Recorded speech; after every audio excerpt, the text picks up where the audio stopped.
அனைவருக்கும் வணக்கம். இப்பொழுது அடுத்த ஒரு தலைப்பாக பார்க்க போகிறது ஞானம் உண்டாகும் நிலை.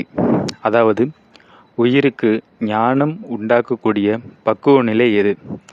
அதாவது மந்ததரம், மந்தம், தீவிரம் என்னும் சக்தி நீப்பாத நிலையில் மேற்கொள்ளும் சரியை முதலிய வழிபாடுகளால் ஆணவ மலம் மேலும் மேலும் தேய்ந்து வர, அதி தீவிரம் என்னும் சக்தி நீபாதம் ஏற்பட்ட காலத்தில் உயிர் தன் அறிவில் இருந்த மயக்கம் நீங்கி தனது உண்மை நிலையை உணரும்.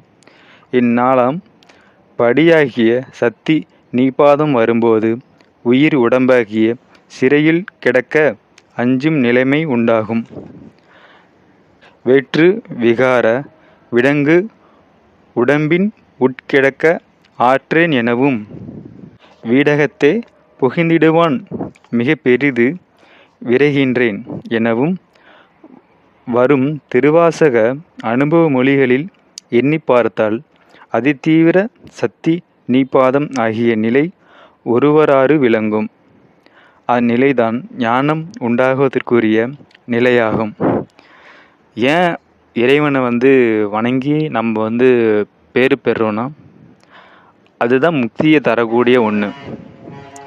அந்த முக்தி பேர் கொடுக்கறதுனால தான் அந்த பிறவிலே சுழன்று வர்றோம்.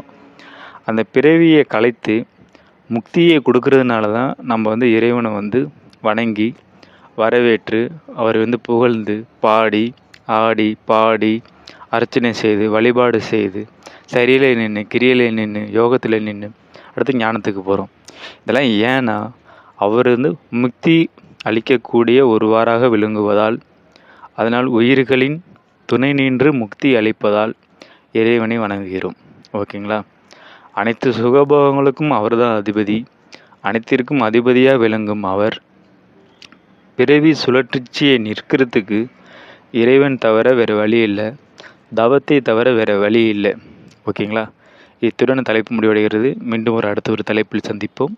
நன்றி, வணக்கம்.